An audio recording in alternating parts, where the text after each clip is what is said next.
اللهم صل على محمد وآل محمد.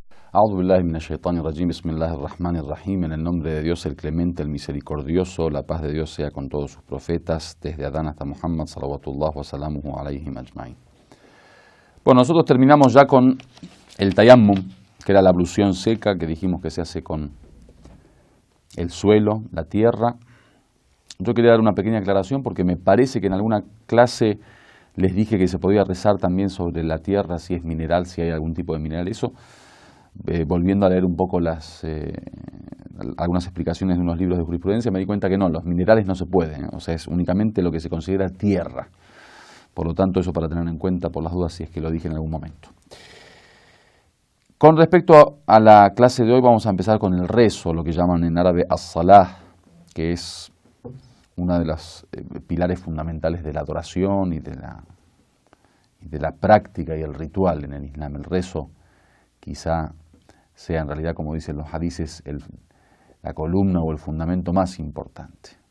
Amud ad-din aparecen los hadices, en las narraciones, es la columna de la religión. En el hadith Qudsi, que en algún momento dijimos la diferencia entre un hadith normal y un hadith Qudsi, el hadith que es la narración del profeta o el dicho del profeta, cuando se llama hadith Qudsi es porque no se trata ya de un dicho del profeta, sino se trata de un dicho divino, un dicho de Dios a través del cual enseña el profeta cierta cuestión y el profeta después lo dice como algo que lo dijo Dios. Dice, ma taqarraba ilayya ahadun bimithli ma taqarraba bil fara'id.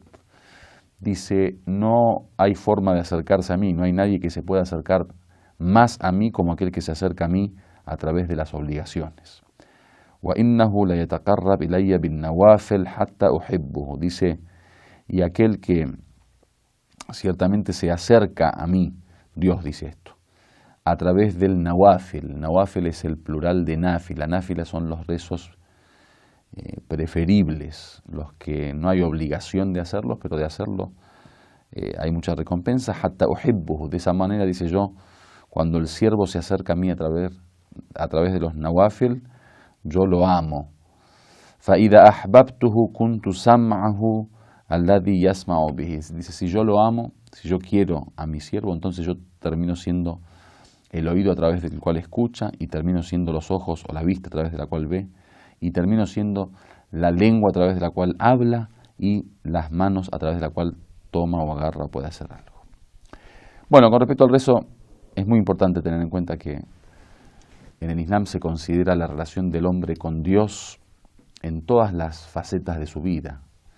Quizá para poder entender la filosofía de la adoración, nosotros dijimos en algún momento que en realidad no se supedita la relación del hombre con Dios únicamente en la devoción, en los actos devocionales como el rezo o el ayuno, sino que cada movimiento del ser humano en la relación del hombre con uno mismo, en la relación del hombre con la naturaleza, en la relación del hombre con los semejantes, en todo eso se manifiesta la relación de uno con Dios. Sin embargo, el tema devocional es fundamental para poder, obviamente, tener un contacto directo y una relación directa. Y con esto quiero hacer una pequeña aclaración que es muy interesante en este sentido, y es que nosotros en el Islam no consideramos que tiene que haber intermediarios entre el hombre y Dios. La relación del hombre con Dios en el Islam es una relación directa. Cuando el Corán habla de Dios y del lugar que ocupa Dios en la vida del ser humano o en el ser humano, dice que Dios se encuentra más cerca de uno que su propia vena yugular. Dice que Dios se encuentra entre el hombre y su corazón. O por ejemplo las arellas que hablan de que cuando uno ve cualquier lugar que vea o que mire, ahí encontrará el rostro de Dios. Es decir que para tener un contacto con Dios y una relación con Dios no es necesario un intermediario. Hay un contacto directo. Por ejemplo, en el arrepentimiento, cuando uno se arrepiente de la acción, es un arrepentimiento directo. Cuando alguien pide a Dios a través de la súplica, lo hace directamente. Cuando uno adora a Dios a través del rezo, lo hace directamente. Por eso el rezo tiene en ese sentido una significancia muy importante que está justamente ligada al contacto directo, a una relación directa del siervo con Dios. Comenzamos diciendo que el rezo tiene dos, dimensiones. Hay dos tipos de rezo. Son dos tipos de rezo: los rezos obligatorios y los rezos preferibles. Los obligatorios son lo que llaman as-salat al-yawmiyya, o sea, los rezos diarios, que diariamente se deben rezar 5 veces al día, que pueden rezarse en 5 momentos diferentes, o como vamos a ver en algún momento, en 3 momentos diferentes, pero lo importante es que son 5 rezos. Salat al-ayat, el rezo de los signos de Dios, el rezo de los fenómenos naturales, cuando ocurren ciertos fenómenos que en algún momento lo vamos a leer, por ejemplo un terremoto, o algo que de alguna manera se considera un fenómeno particular de la naturaleza, ahí se reza un rezo especial.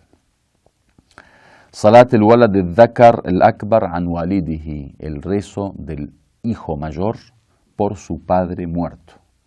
Si un hombre, por ejemplo, muere teniendo hijos y no ha rezado durante un tiempo en su vida, entonces es obligatorio para el hijo mayor de ese padre rezar por su padre, o bien pagar a alguien que rece por su padre.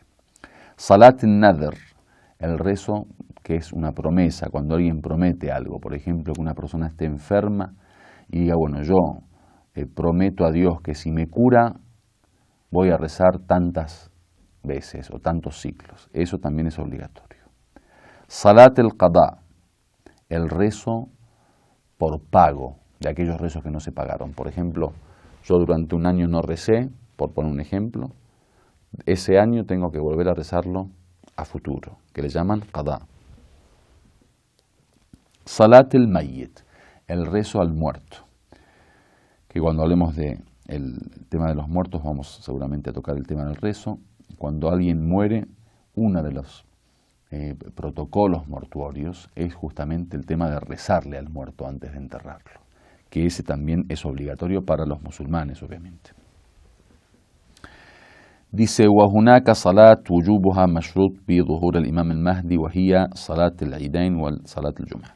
Dice, hay dos rezos que también son obligatorios en la época de la aparición del imam Mahdi, ajalallahu ta'ala farajahu sharif. Es decir, cuando no se encuentra presente el ma'sum, o sea, el imam o el ser inmaculado, infalible, no es obligatorio, pero en presencia del imam, en nuestro caso el imam Mahdi, se hacen obligatorios los salat del Eid, o sea, la festividad del mes de Ramadán y del sacrificio, y salat al-Jumu'ah.